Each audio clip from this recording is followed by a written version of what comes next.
Hi friends, అందరూ ఎలా ఉన్నారు? సరికొత్త స్టోరీతో మీ ముందుకు వచ్చాను. ఈ స్టోరీ ప్రారంభించే ముందు మీరు వెంటనే లైక్, షేర్, సబ్స్క్రైబ్ చేయండి. అలాగే మీ విలువైన అభిప్రాయాన్ని కామెంట్ రూపంలో తెలియజేయండి. ఇక కథ మొదలు పెడదాం.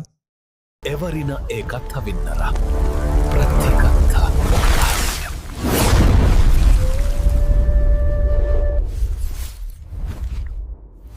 శ్రీశైల అడవి ప్రాంతంలో రహస్య ప్రదేశంలో ఒక పెద్ద గుడి ఉంది. ఆ గుడిలో దశమహావిద్యలకు సంబంధించిన దేవత విగ్రహాలు ఉన్నాయి. వాటిని రక్షించడానికి అలాగే పూజించడానికి ఒక తాంత్రిక వంశం వారు ఉన్నారు. అలాగే వారు అక్కడ ఒక పెద్ద పాఠశాలను ఏర్పాటు చేసి బయట ఉన్న సమాజంలోకి వారికి ఏదైనా సమస్యలు గాని కష్టాలు గాని వస్తే వారిని రక్షించడానికి కొంతమందికి శిక్షణ ఇచ్చి సమస్యలున్న ప్రదేశానికి పంపిస్తూ ఉంటారు. అలా వారికి విద్యాభ్యాసం చేయడానికి ఒక పాఠశాలను కూడా నిర్మించి ఉంటారు. దాని పేరే తాంత్రిక పాఠశాల. ఇందులో తాంత్రిక విద్యను నేర్పిస్తారు. అలాగే అందరికీ సమానంగా విద్యను నేర్పిస్తారు. అయితే కొంతమంది వ్యక్తులను చిన్న వయసులోనే కొన్ని ప్రత్యేక లక్షణాల ద్వారా వారిని ఎన్నుకొని ఈ ప్రాంతానికి తీసుకొని వచ్చి ఆ తాంత్రిక విద్యను నేర్పిస్తారు. అలాగే ఈ తాంత్రిక విద్యను నేర్పించడానికి ఒక మహాగురువు కూడా ఉంటాడు. అలాగే విద్యను కూడా ఎప్పుడు పడితే అప్పుడు నేర్పించారు. వారికి అమ్మవారి నుంచి ఆదేశం వచ్చినప్పుడు మాత్రమే నేర్పించడం జరుగుతుంది. అలా ఒక రోజు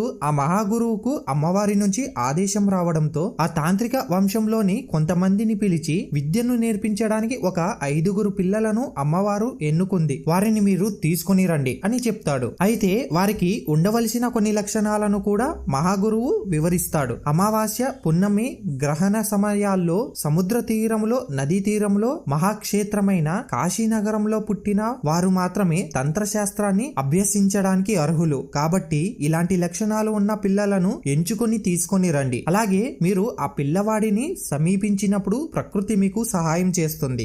అది ఎలాగంటే ఆ పిల్లవాళ్లను మీరు చూసినప్పుడు వారికి పంచభూతాలతో ఏదో ఒక శక్తి అంటే అగ్ని, వాయువు, నీరు, ఆకాశ శక్తి, భూశక్తి అంటే ఏదో ఒక శక్తి వారిలో మీకు కనిపిస్తుంది. అప్పుడు మీరు వెతుకుతున్న వారు వారే అని భావించి వారికి తల్లిదండ్రులు ఉన్నట్లయితే వారికి విషయం వివరించి వారి అనుమతితోనే తీసుకొని రావాలి. లేదా వారు అనాథలైతే వారిని సంరక్షించే వ్యక్తులు ఎవరైనా ఉంటే వారు అనుమతి తీసుకొని మాత్రమే వారిని ఇక్కడికి తీసుకొని రండి. అయితే ఇంకొక విషయం, మీరు ఈ రహస్య ప్రదేశం నుంచి బయటకు వెళ్లిన తర్వాత బయట సమాజంలో మీకున్న తాంత్రిక శక్తులను అత్యవసర పరిస్థితి ఏర్పడితే తప్ప మీరు ఎప్పుడు మీ శక్తులను వినియోగించకూడదు అని చెప్తాడు. అప్పుడు ఆ మహాగురువు నమస్కరించి ఆ తాంత్రిక వంశీకులు ఆ రహస్య ప్రదేశం నుంచి బయటకు వచ్చి ఒక్కొక్కరు ఒక్కొక్క దిక్కు దిశగా ప్రయాణించాలని నిర్ణయించుకుంటారు. అలాగే నేడు మీరు బయలుదేరే సమయం మహాశివరాత్రి, అంటే మళ్లీ వచ్చే మహాశివరాత్రి లోపు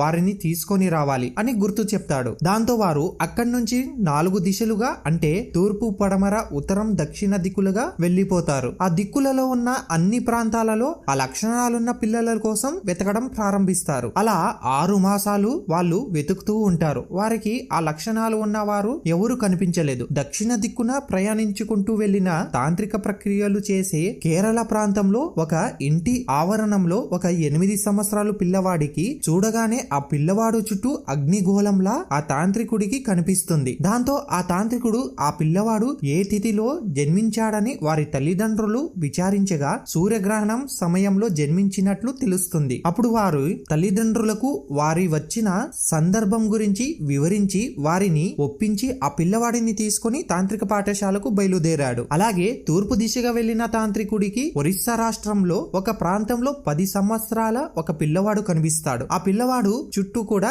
నీళ్లకు సంబంధించిన ఒక శక్తి కనిపిస్తుంది. దాంతో ఆ పిల్లవాడు తల్లిదండ్రులను విచారించగా వారు చనిపోయారని, అతను వాళ్ళ నానమ్మ సంరక్షణలో ఉన్నాడని తెలుసుకొని వారు వచ్చిన కార్యక్రమం గురించి వివరించి వారిని ఒప్పించి ఆ పిల్లవాడిని తీసుకొని తాంత్రిక పాఠశాలకు బయలుదేరాడు. అలాగే పరమట దిక్కుకు వెళ్లిన వ్యక్తికి కర్ణాటక రాష్ట్రంలో ఒక అనాథాశ్రమంలో ఒక పిల్లవాడు కనిపించడంతో అతనికి తగిన లక్షణాలు ఉండడంతో ఆ పిల్లవాడిని తీసుకొని తాంత్రిక పాఠశాలకు వెళ్తాడు. అలాగే ఉత్తర దిక్కులోని ఉత్తరప్రదేశ్ రాష్ట్రంలోని కాశీనగరం నుంచి ఒక పిల్లవాడిని, అలాగే కామాఖ్య గుడి ఆవరణంలో అక్కడ ఉన్న సన్యాసుల సంరక్షణలో ఉన్న ఒక అనాథ పిల్లవాడిని వారికి విషయం మొత్తం వివరించి అక్కడి నుంచి ఆ పిల్లవాడిని తీసుకొని శ్రీశైల అడవుల్లోని రహస్య తాంత్రిక ప్రదేశానికి ప్రదేశానికి అందరి పిల్లలతో సహా చేరుకుంటారు. అప్పుడు ఆ గురువు ఆ పిల్లలకు కొన్ని పరీక్షలు పెట్టి వారికి ఉన్న లక్షణాలను పరీక్షించి వారే అని నిర్ధారించుకొని వారికి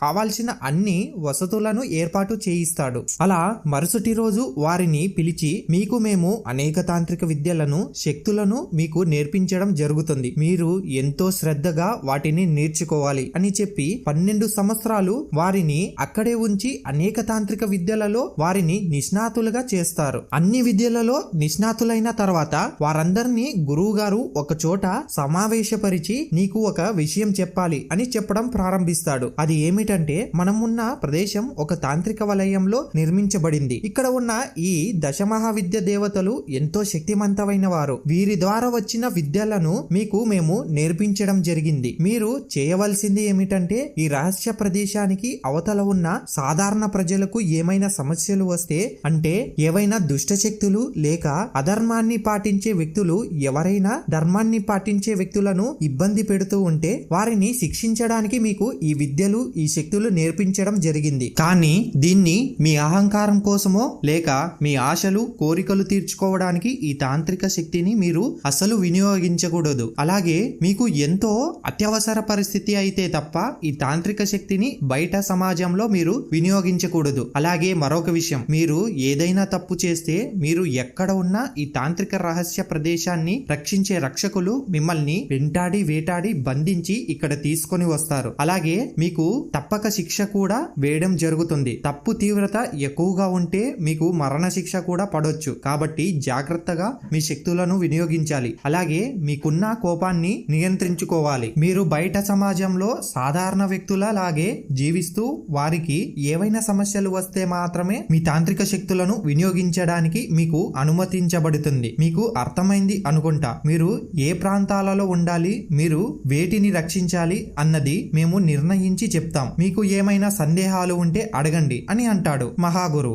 ఏమి అడగకపోవడంతో సరే మీకు ఇంతవరకు నేర్పించిన విద్యలన్నింటినీ సక్రమైన పద్ధతిలో ఎలా వినియోగించాలి అన్నది మీకు ఒక ఏడాది పాటు వివిధ ప్రదేశాలలో వివిధ పరిస్థితుల్లో శిక్షణ ఇవ్వడం జరుగుతుంది అని చెప్తాడు. అలా కొన్ని నెలలు గడిచిన తర్వాత ఎంచుకున్న ఆ 5 మంది పిల్లలలో ప్రథమంగా రాణించింది మహాగురువును మెప్పించిన ప్రియమైన శిష్యుడు వజ్రాంత. ఆ మహాగురువు దగ్గరికి వెళ్లి ఒక సందేహం ఉంది, అడగొచ్చా గురువు గారు అని అంటాడు. అప్పుడు చెప్పు నాయనా అని అనడంతో ఎప్పుడు యవ్వనంగా ఆరోగ్యవంతంగా ఎంతకాలమైనా సజీవంగా జీవించే శక్తి ఏమైనా ఉందా గురువు గారు అని అడుగుతాడు. అప్పుడు గురువు దానితో నీకేం పని నాయనా అని అడుగుతాడు. అప్పుడు తెలుసుకుందామని అడిగాను గురువు గారు అని చెప్పడంతో లేకనే ఉంది నాయనా, కానీ అది వరం కాదు, శాపం. ప్రకృతి విరుద్ధంగా జీవించడం అనేది చాలా పాపం అని చెప్తాడు. వజ్రాంతుడు ప్రియ శిష్యుడు కాబట్టి అవకాశం ఉంటే ఎప్పుడైనా ఈ ప్రదేశానికి రక్షకుడిగా నియమిద్దామని అనుకొని నీకొకటి చూపించాలి వజ్రాంత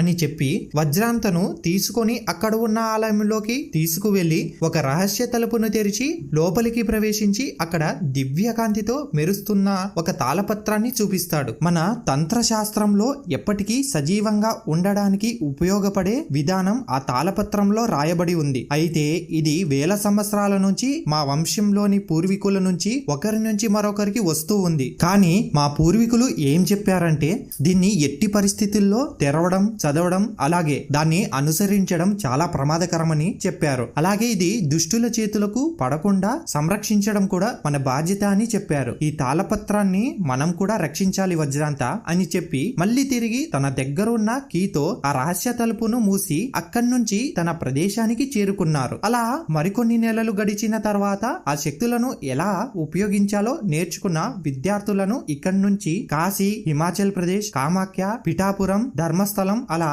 ఆ ప్రాంతాలకు ఒక్కొక్క విద్యార్థిని సెలెక్ట్ చేసి పంపించడం జరిగింది. కానీ వజ్రాంత మాత్రం ఎక్కడికి పంపించకుండా తన దగ్గర ఉంచుకున్నాడు. అలా ఒకరోజు వజ్రాంతను మహాగురువు తన దగ్గరకు పిలుచుకున్నాడు. నా తర్వాత ఈ రహస్య ప్రదేశాన్ని, ఈ తాళపత్ర విద్యను రక్షించే ఈ 2 బాధ్యతలు నీకు అప్పజెప్పాలి అనుకుంటున్నాను. కాబట్టి నువ్వు ఇక్కడే ఉంటూ ఈ రహస్య ప్రదేశాన్ని రక్షకుడిగా ఎలా మారాలో పూర్తిగా నేర్చుకో అని చెప్తాడు. అప్పుడు వజ్రాంత సరే అని అంటాడు. కానీ కొన్ని సంవత్సరాలు గడిచిన తర్వాత ఆ తాంత్రిక వంశీకులు కూడా వాళ్లకు అన్ని శక్తులు ఉన్నప్పటికీ వారు అనారోగ్య పాలు కావడం, మరణించడం వాటిని గమనించిన వజ్రాంతకి ఇంత తాంత్రిక శక్తులు ఉండి కూడా మనం సజీవంగా లేకపోతే ఏం ప్రయోజనం? కాబట్టి ఎలాగైనా ఆ ఆలయంలోని రహస్య గది తెరిచి ఆ తాళపత్రాన్ని తీసుకొని అందులో సజీవంగా జీవించడానికి ఉపయోగపడే విధానాన్ని తెలుసుకొని దాన్ని ఎలాగైనా సాధించాలని అనుకుంటాడు వజ్రాంతుడు. అలా కొద్ది రోజులకే తన గురువు గారు అనారోగ్య పాలు కావడంతో మంచాన పడతాడు. అప్పుడు అదే అదునుగా భావించి తన గురువు గారి దగ్గర ఆ రహస్య గదికి సంబంధించిన కీ తీసుకుని ఆలయంలోకి ప్రవేశించి రహస్య తలుపు తెరిచి అందులో ఉన్న తాళపత్రాన్ని తన చేతిలోకి తీసుకొని చదవడం మొదలు పెడతాడు. ఆ మార్మికమైన దేవాలయంలోని తాళపత్రంలో ఏముంది, ఈ తాంత్రిక రక్షకులు ముందు ముందు రాబోయే సమస్యలను ఎలా ఎదుర్కొంటారు, సమాజానికి ఏ విధంగా సహాయం చేస్తారు, ఇవన్నీ తర్వాత ఎపిసోడ్ లో తెలుసుకుందాం. మీకు ఈ ఎపిసోడ్ నచ్చినట్లయితే లైక్ చేయండి, షేర్ చేయండి, సబ్స్క్రైబ్ చేయండి. అలాగే మీ విలువైన అభిప్రాయాన్ని కామెంట్ రూపంలో రాయండి. Bye friends.